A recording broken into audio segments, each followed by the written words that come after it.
नमस्कार, बायजूस आईएएस हिंदी में आप सभी का स्वागत है। और आज हम 20 जुलाई के द हिंदू समाचार पत्र में आए कुछ महत्वपूर्ण समाचारों का विश्लेषण करने वाले हैं। तो आइए शुरू करते हैं आज का समाचार विश्लेषण। आइए सबसे पहले मैं आपको ये बता दूं कि आज के इस सत्र में हम किन विषयों पर चर्चा करने वाले हैं। सबसे पहले निगरानी सुधार समय की मांग, इसको लेकर के एक एडिटोरियल आया है, हम सबसे पहले उस पर चर्चा करेंगे। एक राज्य एक खेल, इसको आधार बनाते हुए एक एडिटोरियल लिखा गया है, हम उस पर भी चर्चा करेंगे। भारत में पुलिस बल के सुधार की कितनी आवश्यकता है, उसको लेकर के एक एडिटोरियल आया है, हम उस पर चर्चा करने वाले हैं। इसके अलावा सुप्रीम कोर्ट के द्वारा जो केरल सरकार से उनके द्वारा प्रतिबंधों में जो ढील दी गई है, उसको लेकर के कुछ सवाल किए गए हैं, उससे रिलेटेड न्यूज़ को हम यहाँ पर देखेंगे। और इसके अलावा बॉम्बे उच्च न्यायालय के द्वारा एक बहुत ही महत्वपूर्ण बात कही गई है, जिसमें उन्होंने कहा है कि त्वरित सुनवाई एक मौलिक अधिकार है, और इससे रिलेटेड न्यूज़ की भी हम यहाँ पर चर्चा करने वाले हैं। सबसे अंतिम में मुख्य परीक्षा के अभ्यास प्रश्नों पर भी हम चर्चा करेंगे, जो कि इन्हीं विषयों पर आधारित होंगे। तो आइए शुरू करते हैं आज के इस अंक को। आज के पेपर के पेज नंबर 7 में एक एडिटोरियल आया जिसका शीर्षक है surveillance reforms is the need of the hour. और ये एडिटोरियल जीएस पेपर 2 पॉलिटी और जीएस पेपर 3 सिक्योरिटी से जुड़ा हुआ है। तो आइए देख लेते हैं कि इस एडिटोरियल में कौन कौन सी महत्वपूर्ण बातें कही गई हैं। आप सभी जानते हैं पेगासस परियोजना, और इस परियोजना के तहत भारत के 300 से अधिक मोबाइल नंबर, टेलीफोन नंबर का सर्विलेंस किया गया। और ये मोबाइल नंबर और टेलीफोन नंबर भारत के विपक्षी पार्टी के नेता, पत्रकार, व्यापारी, वैज्ञानिक, सामाजिक कार्यकर्ता और बहुत सारे जर्नलिस्टों से जुड़ा हुआ है। और इसी को देखते हुए इस एडिटोरियल में ये कहा गया है कि अब भारत में सर्विलांस रिफॉर्म्स को लेकर के बातें करनी चाहिए। ऐसे नियम और कानून बनाने चाहिए जिससे सरकार के द्वारा या फिर किसी एजेंसी के द्वारा मनमाने तरीके से किसी का भी नंबर का सर्विलेंस नहीं किया जा सके। और यहाँ पर कुछ डेटा दिया गया है, आइए देख लेते हैं इन डेटास को भी। सबसे पहले जान लेते हैं ये जो पेगासस परियोजना है और इसमें जो स्पाईवेयर यूज किया गया है, जिसे कि इजरायली फॉर्म के द्वारा बनाया गया है, वो कितना खतरनाक है।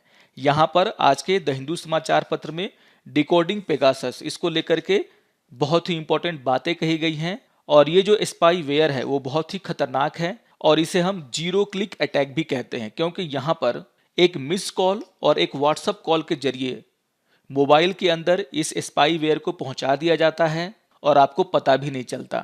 और आपके मोबाइल में पहुंचने के बाद ये स्पाईवेयर आपके द्वारा भेजे गए जो मेल्स हैं, मैसेजेस हैं, आप कहां पर जाते हैं, उन सभी की जानकारी अपने कमांड एंड कंट्रोल सेंटर को देता रहता है। यहां पर यह भी बताया गया है कि अगर ये स्पाईवेयर किसी के डिवाइस में जाने के बाद अपने कमांड एंड कंट्रोल यूनिट से कांटेक्ट नहीं कर पाता 60 दिनों तक, तो ये 60 डेज के बाद खुद ब खुद खत्म हो जाता है। और ये इसका एक बहुत ही खतरनाक पहलू है। यहाँ पर यह भी कहा गया है कि अगर ये गलती से किसी दूसरे के फोन में चला जाए, किसी गलत डिवाइस में या सिम कार्ड में चला जाए, तो ये खुद को सेल्फ डिस्ट्रक्ट कर लेता है, यानी कि खुद को खुद ही समाप्त कर लेता है। और यहाँ पर ये स्पाईवेयर एंड्रॉयड से चलने वाले फोन के साथ साथ iOS ऑपरेटिंग सिस्टम पर भी समान रूप से अटैक कर सकता है। इस एडिटोरियल में प्रेस की आज़ादी को खतरा, यानी कि फ्रीडम ऑफ प्रेस की भी बात कही गई है, और कहा गया है कि रिपोर्टर्स विदाउट बॉर्डर्स के द्वारा निर्मित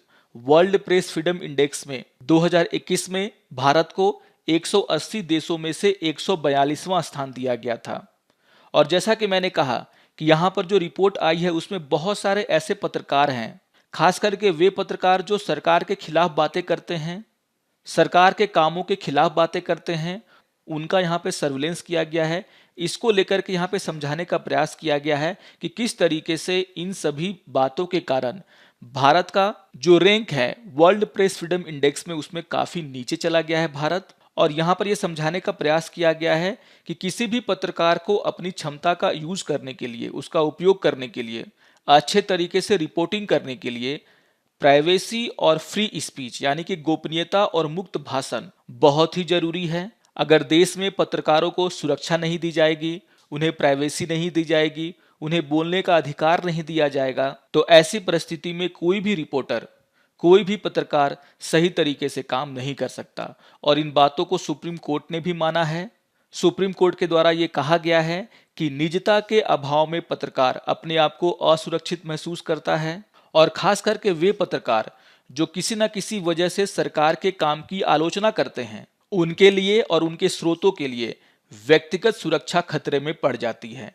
यानी कि अगर हमारे देश में पत्रकारों को खुले तौर पर काम करने की आज़ादी नहीं होगी तो इसका असर हमारे देश की पत्रकारिता पर पड़ेगा। जो भी पत्रकार सरकार के खिलाफ बातें करते हैं, उनके कामों के खिलाफ बातें करते हैं, डर की वजह से वो अपने काम को सही तरीके से नहीं कर पाएंगे। और किसी भी लोकतांत्रिक देश में प्रेस की आज़ादी एक बहुत ही महत्वपूर्ण मुद्दा हो जाता है, और इसी को देखते हुए यहाँ पर बातें करने की कोशिश की गई है। यहाँ पर अभी जो हमारे कानून है सर्विलेंस को लेकर के, उसको लेकर के भी बातें कहा गया है, और कहा गया है कि इसके जो प्रावधान है वो कहीं ना कहीं सरकार को ये खुला छूट देते हैं कि वो मनमाने तरीके से लोगों का सर्विलांस कर पाए। इसके लिए एक डाटा भी दिया गया है जिसको मैं आपको आगे बताऊंगा। इस एडिटोरियल में कहा गया है कि हालांकि भारत में कोई भी प्रावधान सरकार को किसी भी व्यक्ति के फोन को हैक करने की अनुमति नहीं देता है, क्योंकि मोबाइल फोन या कंप्यूटर संसाधनों की हैकिंग आईटी अधिनियम के तहत एक अपराध है। लेकिन भारत में जो कानून है, और खास करके भारतीय टेलीग्राफ अधिनियम और सूचना प्रौद्योगिकी अधिनियम की यहाँ पर चर्चा की गई है, और कहा गया है इसके कुछ प्रावधान ऐसे हैं, इतने अस्पष्ट हैं, जिसके कारण सरकार आसानी से लोगों के फोन को टैप कर लेती है, उनका सर्विलांस कर लेती है। यहाँ पर टेलीग्राफ अधिनियम के प्रावधानों की भी चर्चा की गई है, और कहा गया है कि टेलीग्राफ अधिनियम जो कि टेलीफोन पर बातचीत से संबंधित है, और आईटी एक्ट जो कि कंप्यूटर संसाधन का उपयोग करके किए गए संचारों से संबंधित है। इन दोनों एक्ट में ऐसे बहुत सारे प्रावधान हैं जिसका मिसयूज सरकार के द्वारा किया जा रहा है, और जिसको आधार बना करके सरकार बहुत सारे लोगों का सर्विलेंस करा रही है। यहाँ पर कहा गया है कि इंटरसेप्शन रूल 2009 वो और भी अपारदर्शी है, और जिसके कारण सरकार को खुली छूट मिल जाती है कि वो ऐसा काम करे। यहाँ पर इस बात को समझाने के लिए एक डेटा दिया गया है, और यहाँ पर यह बताया गया है कि 2013 में एक आरटीआई के जवाब में केंद्र सरकार ने यह खुलासा किया कि उसके द्वारा हर महीने टेलीफोन को इंटरसेप्ट करने के लिए 7,500 से लेकर के 9,000 ऑर्डर जारी किए जाते हैं। तो आप समझ सकते हैं कि हर महीने सरकार के द्वारा लगभग 9,000 ऐसे ऑर्डर जारी किए जाते हैं जिसमें किसी ना किसी का फोन टैप किया जा रहा है, किसी ना किसी का मैसेज पढ़ा जा रहा है, उसके ईमेल को पढ़ा जा रहा है, यानी कि उसका सर्विलांस किया जा रहा है, जो अपने आप में एक बहुत ही गंभीर बात है। यहाँ पर यह कहा गया है कि 2013 में तो ऐसी बातें जो है सामने आ गई, लेकिन आगे चल करके सरकार ने राष्ट्रीय सुरक्षा और व्यक्तियों की शारीरिक सुरक्षा के नाम पर ऐसी जानकारी को आरटीआई के अनुरोधों के तहत आंसर देने से मना कर दिया है। यानी कि अगर आप अभी सरकार से पूछें सूचना के अधिकार के तहत कि वो हर महीने कितने टेलीफोन को टैप करने का ऑर्डर जारी करती हैं, तो अभी आपको राष्ट्रीय सुरक्षा के नाम पर ऐसा आंसर दिया ही नहीं जाएगा। और इन्हीं सभी बातों का यहाँ पर जिक्र करते हुए बताने का प्रयास किया गया है कि किस तरीके से सरकारों के द्वारा ये जो अधिनियम है उनका दुरुपयोग किया जा रहा है, और इन्हीं अधिनियम को अब चेंज करने की जरूरत है।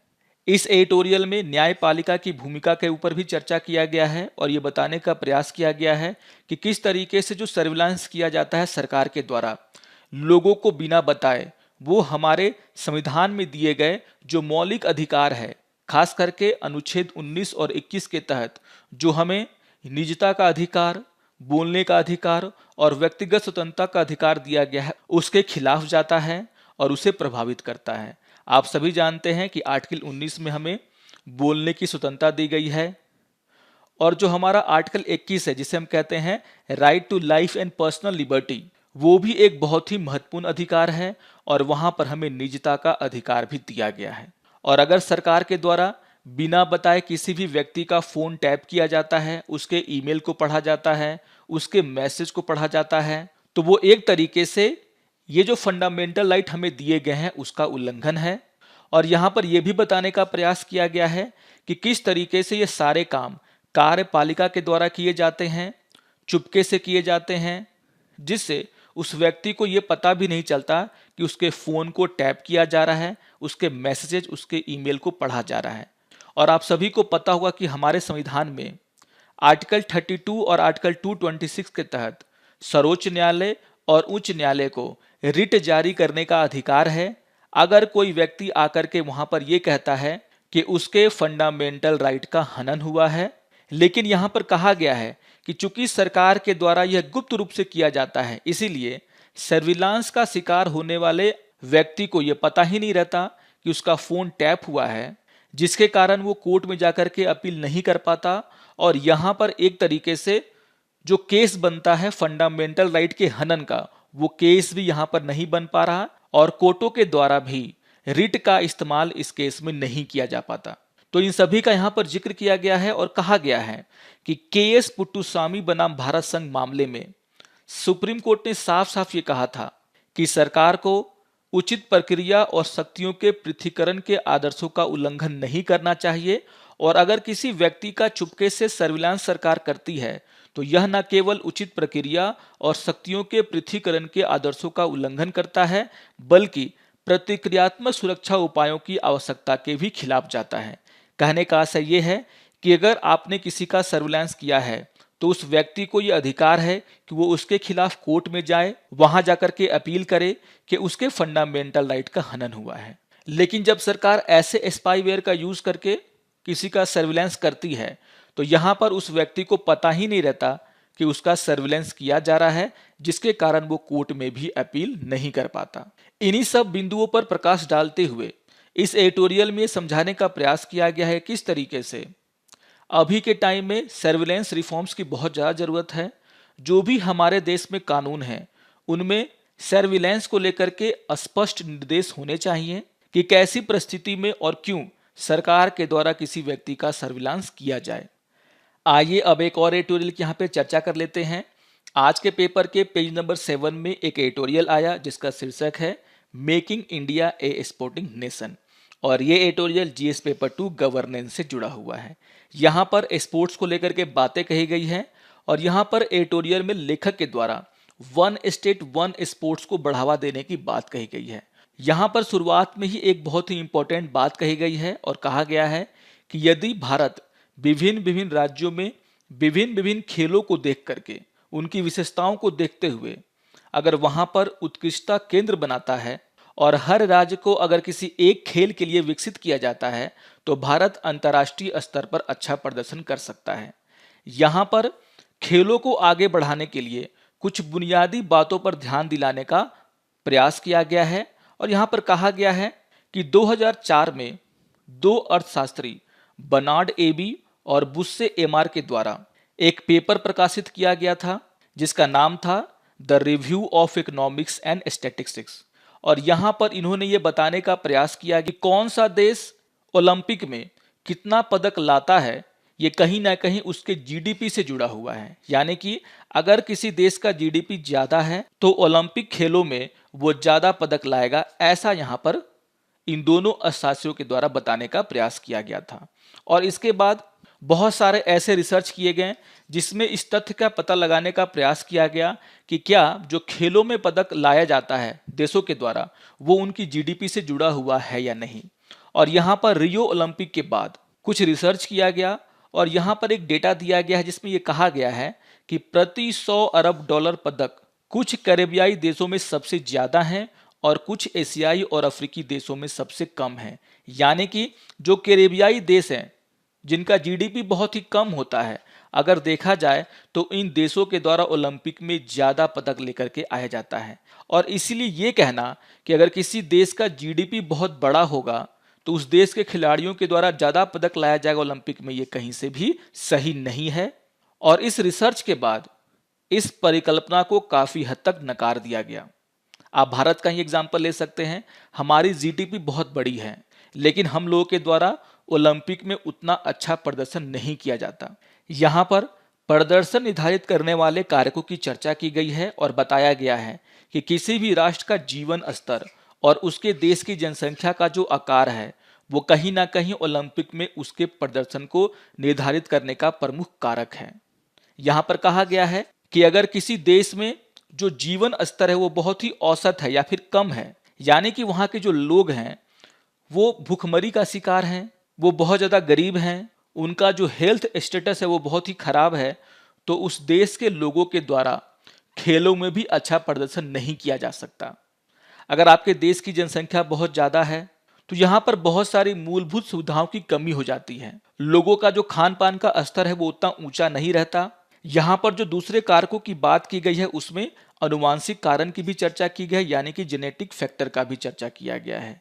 और यहाँ पर बताया गया है कि जेनेटिक फैक्टर ये बहुत बड़ा कारण है कि कुछ देश कुछ खेलों में बहुत आगे होते हैं। जैसे यहाँ पर बताया गया है कि अमेरिका और ऑस्ट्रेलिया के लोग स्विमिंग में बहुत ही अच्छे होते हैं, क्योंकि उनका जो हाइट है वो ज़्यादा अच्छा होता है और उन्हें उसका फ़ायदा मिलता है। इसके अलावा अगर हम चाइना की बात करें तो चाइना के लोग थोड़े हाइट में छोटे होते हैं और इनके कारण टेबल टेनिस में उनके द्वारा बहुत अच्छा प्रदर्शन किया जाता है। निशानेबाजी में, तीरंदाजी में वो बहुत ही अच्छा प्रदर्शन करते हैं। तो यहाँ पर अनुवांशिक कारण का भी चर्चा किया गया है, जिसकी वजह से कुछ देशों के कुछ जो खिलाड़ी होते हैं वो कुछ खेलों में बहुत अच्छा कर जाते हैं। इसके अलावा यहाँ पर यह भी कहा गया है कि जिस देश के द्वारा प्रशिक्षण पर ध्यान दिया जाता है, उससे जुड़े हुए संसाधन को जुटाने पर ध्यान दिया जाता है, वहाँ के खिलाड़ियों को ज़्यादा बढ़त मिलती है। आप सभी जानते हैं कि खेलों में अगर आपको अच्छा करना है तो आपको प्रैक्टिस की जरूरत होती है, प्रशिक्षण के संसाधन की जरूरत होती है। और यहाँ पर देखा गया है कि जो भी देश ओलंपिक में बहुत अच्छा प्रदर्शन करते हैं उन देशों में प्रशिक्षण के संसाधन बहुत ही ज़्यादा देखने को मिलते हैं। वहाँ का खेलों को लेकर के जो बुनियादी ढांचा है वो बहुत ही अच्छा होता है। जबकि अगर हम देखें तो गरीब देशों में इस तरह के बुनियादी ढांचों को कम बनाया जाता है और एक तरीके से इन पर कम पैसा खर्चा करने का कारण ये भी है कि ये देश समझते हैं कि ये एक विलासिता का साधन है और इसीलिए इन देशों के द्वारा खेलों को लेकर के जो बुनियादी ढांचा है उसका निर्माण कम किया जाता है। यहाँ पर भारत का भी चर्चा किया गया और कहा गया है कि अंग्रेजों के शासनकाल में भारत को कई एशियाई और अफ्रीकी देशों की तुलना में अंतर्राष्ट्रीय खेलों में ज़्यादा अनुभव मिला। उदाहरण के लिए यहाँ पर कहा गया है कि कलकत्ता फुटबॉल लीग एशिया का सबसे पुराना फुटबॉल लीग है। डुरंड कप एशिया का सबसे पुराना मौजूदा फुटबॉल टूर्नामेंट में से एक है और इन सब टूर्नामेंट में खेलने के कारण भारत के खिलाड़ियों को बहुत ज़्यादा फायदा हुआ और 50 और 60 के दशक के शुरुआती दौर में भारत तीसरी दुनिया के देशों से आगे निकल गया। लेकिन आगे चल कर के 1970 के बाद हमारे प्रदर्शन में गिरावट शुरू हो गई। और इन्हीं सभी बातों का जिक्र करते हुए यहाँ पर एक राज्य एक खेल की चर्चा की गई है और कहा गया है कि अगर भारत के लोगों को स्पोर्ट्स में अच्छा करना है तो यहाँ पर सरकार को उनकी विशेषता को देखते हुए खेलों का विकास करना होगा। यहाँ पर यह कहा गया है कि हम एक राज्य एक खेल को बढ़ावा दे सकते हैं, क्योंकि हमारे जो अलग अलग राज्य हैं वहाँ के लोगों का खान पान, उनकी आदतें, उनका बनावट अलग अलग है और उस क्षेत्र के लोगों का झुकाव भी उनकी आदतों के कारण अलग अलग खेलों में देखा जाता है। और इसी को देखते हुए भारत सरकार को अलग अलग स्टेट्स में अलग अलग खेलों को बढ़ावा देने का काम करना चाहिए। एग्जाम्पल के लिए आप देख सकते हैं कि झारखंड में निशानेबाजी को लेकर के लोग बहुत ज़्यादा उत्साहित रहते हैं। वहाँ पर हॉकी को लेकर के बहुत काम किया जाता है, वहाँ के लोग हॉकी खेलना पसंद करते हैं। उसी तरीके से अगर आप हरियाणा चले जाइए, वहाँ पर आप देखोगे कि बॉक्सिंग और रेसलिंग में लोगों की ज़्यादा रुचि है। आप अगर नॉर्थ ईस्ट में चले जाओ तो वहाँ के लोग निशानेबाजी में अच्छे होते हैं, वेट लिफ्टिंग में अच्छे होते हैं, बॉक्सिंग में अच्छे होते हैं। तो इसको देखते हुए वहाँ पर इसी तरीके के खेलों का विकास करना चाहिए। और यहाँ पर कहा गया है कि अगर हम अपने देश में खेलों से जुड़े बुनियादी ढांचों का विकास कर लेते हैं तो हमारे बच्चे भी आने वाले दिनों में इन खेलों में ज़्यादा पदक लेकर के आ सकते हैं। यहाँ पर सबसे अंतिम में ये समझाने का प्रयास किया गया है कि केवल व्यक्तिगत प्रतिभा ही हमें आगे नहीं ले जा सकती, बल्कि सरकार के द्वारा एक राज्य एक खेल की नीति के साथ आगे बढ़ना होगा और ये भारत में गेम चेंजर हो सकता है, क्योंकि ऐसा करने से हमारे देश में खेलों को लेकर के बुनियादी ढांचा तैयार होगा और जिसके कारण जो प्रतिभाशाली बच्चे हैं वो आगे आएंगे, उन्हें अच्छा ट्रेनिंग मिलेगा और वे खेलों में अच्छा पदक ला पाएंगे। आइए अब एक और एडिटोरियल की यहाँ पे चर्चा कर लेते हैं। आज के पेपर के पेज नंबर 7 में एक एडिटोरियल आया जिसका शीर्षक है ए मोर ह्यूमन पुलिस फोर्स और ये एडिटोरियल जीएस पेपर 3 सिक्योरिटी से जुड़ा हुआ है। तो आइए देख लेते हैं कि आखिर इस एडिटोरियल में कौन कौन सी महत्वपूर्ण बातें कही गई हैं। यहाँ पर शुरुआत में ही लेखक के द्वारा यह बताने का प्रयास किया गया है कि अगर भारत में पुलिस रिफॉर्म्स करना है तो उसके लिए राजनीतिक इच्छा शक्ति बहुत ही अनिवार्य है। और अगर हमारे देश में राजनीतिक इच्छा शक्ति बहुत प्रबल है तो इसके आधार पर हमारे देश में पुलिस रिफॉर्म्स भी हो सकते हैं। यहाँ पर कहा गया है कि पुलिस के वेतनमान और पदोन्नति को लेकर के पुलिस में सुधार हमेशा से किए जा रहे हैं और ये सुधार पुलिस सुधार के आवश्यक पहलू भी हैं। लेकिन जब भी हम पुलिस सुधार की बातें करते हैं तो हम मनोवैज्ञानिक स्तर पर पुलिस सुधार को भूल जाते हैं और जिसमें सुधार की बहुत ज़्यादा आवश्यकता है। हमें ये सोचना होगा कि आखिर नागरिक पुलिस स्टेशन जाने से क्यों डरते हैं। यहाँ पर एक सवाल किया गया है लेखक के द्वारा और कहा गया है कि इस बात पर हमें गौर करना होगा कि आखिर पुलिस और जनता के बीच में रिलेशन कैसा है और क्यों जनता पुलिस स्टेशन में जाने से पुलिस बल के निचले रैंक के लोगों से डरती है। और यहाँ पर इस बात को समझाने के लिए दो इम्पॉर्टेंट एग्जाम्पल दिए गए हैं। पहला है हिरासत से संबंधित मौतें। यहाँ पर एक डेटा दिया गया है और ये डेटा 1 अप्रैल से लेकर के 30 नवंबर 2015 के बीच पुलिस में हुई मौतों के ऊपर है। यहाँ पर ये जो डेटा है वो उस समय के गृह राज्य मंत्री किरण रिजिजू के द्वारा लोकसभा में एक क्वेश्चन के आंसर देते हुए रखा गया था, जिसमें उन्होंने कहा था कि 1 अप्रैल से लेकर के 30 नवंबर 2015 तक पुलिस श्रेणी के तहत 25,357 मामले दर्ज किए गए हैं, जिनमें पुलिस हिरासत में 111 मौतें, हिरासत में प्रताड़ना के 330 मामले और अन्य मामले 24,916 हैं। यानी कि सिर्फ इतने दिनों में ही अप्रैल से नवंबर के बीच में ही हमारे देश में 25,000 से ज़्यादा मामले पुलिस प्रताड़ना से जुड़े हुए दर्ज किए गए। और ये जो डेटा है वो अपने आप में ये समझने के लिए काफ़ी है कि आखिर लोग पुलिस स्टेशन में जाने से क्यों डरते हैं। यहाँ पर इस डेटा की तुलना अन्य देशों से की गई है और यहाँ पर ऑस्ट्रेलिया का डेटा दिया गया है, जिसमें 1989 से लेकर के 2010 के बीच में ऑस्ट्रेलिया में जो पुलिस हिरासत में मौतों की जो संख्या थी वो सिर्फ 700 थी। आप देख सकते हैं कि यहाँ पर 1989 से लेकर के 2010 की बात कही जा रही है और इसमें सिर्फ मौतों का जो आंकड़ा है वो 700 है। इसी तरीके से यूके का यहाँ पे डेटा दिया गया, जिसमें कहा गया है कि 1990 से लेकर के 2015 तक वहां पर जो पुलिस हिरासत में जो मौतों का आंकड़ा है वो 1542 है। अमेरिका की भी चर्चा की गई है और कहा गया है कि 2001 से 2007 के बीच में अमेरिका में कैदियों की मृत्यु की संख्या है वो 21,936 है। अगर हम इन आंकड़ों की तुलना भारत के आंकड़ों से करें तो ये कहीं ज़्यादा है और ये बहुत बड़ा कारण है जिसके कारण लोग पुलिस से डरते हैं, पुलिस थाने में जाने से डरते हैं। यहाँ पर जो दूसरा एग्जाम्पल है वो नागरिकों के साथ व्यवहार का है। आपने देखा होगा पुलिस के निचले रैंक के अधिकारियों के द्वारा, पुलिसकर्मियों के द्वारा नागरिकों के साथ बहुत ही बुरा व्यवहार किया जाता है। और यहाँ पर कहा गया है कि भारतीय पुलिस बल में भी निचले रैंक के पुलिसकर्मियों को अक्सर उनके वरिष्ठ अफसरों के द्वारा मौखिक रूप से दुर्व्यवहार किया जाता है और वे अमानवीय परिस्थिति में काम करते हैं, जिसके कारण उनका जो बिहेवियर है वो जनता के साथ अच्छा नहीं रहता, क्योंकि उनके वरिष्ठ अधिकारियों के द्वारा उनके साथ गलत व्यवहार किया जाता है। उन्हें अमानवीय परिस्थितियों में काम करना पड़ता है, जिनके कारण वो अपना सारा गुस्सा नागरिकों पर निकालते हैं।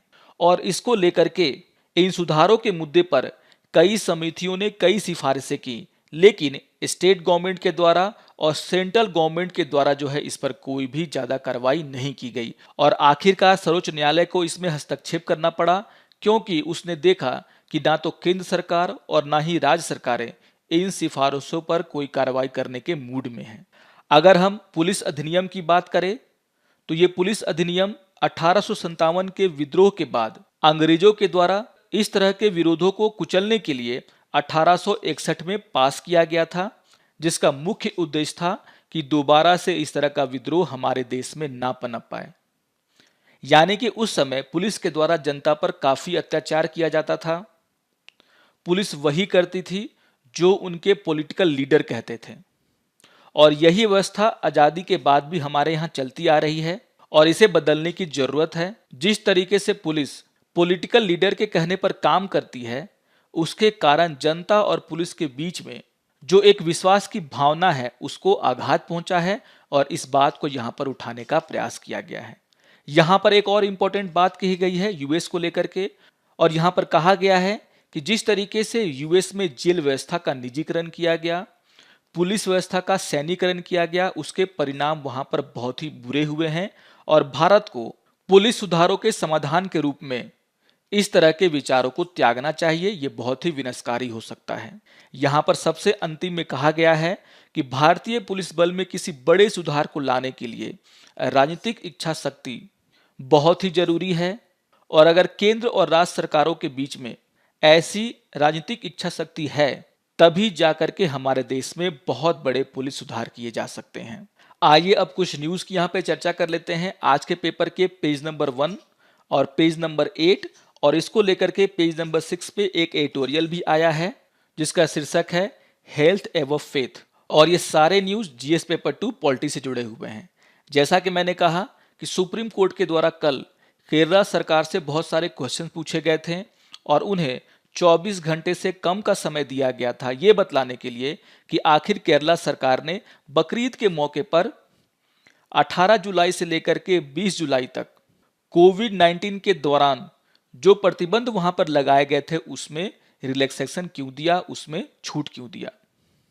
आप सभी जानते हैं कि सुप्रीम कोर्ट ने अभी अभी यूपी सरकार से ये कहा है कि उनके द्वारा कांवड़ यात्रा नहीं निकाला जाना चाहिए, और वहां पर सुप्रीम कोर्ट ने साफ साफ कहा था कि जो लोगों का हेल्थ है वो फेथ से ऊपर है, यानी कि जो धार्मिक स्वतंत्रता उन्हें दी गई है वो भले ही उनका अधिकार है, लेकिन अगर हेल्थ का मामला है, लोगों का मामला है, तो उनकी सेफ्टी को देखते हुए सरकारों को इस तरह के धार्मिक आयोजन नहीं करने चाहिए।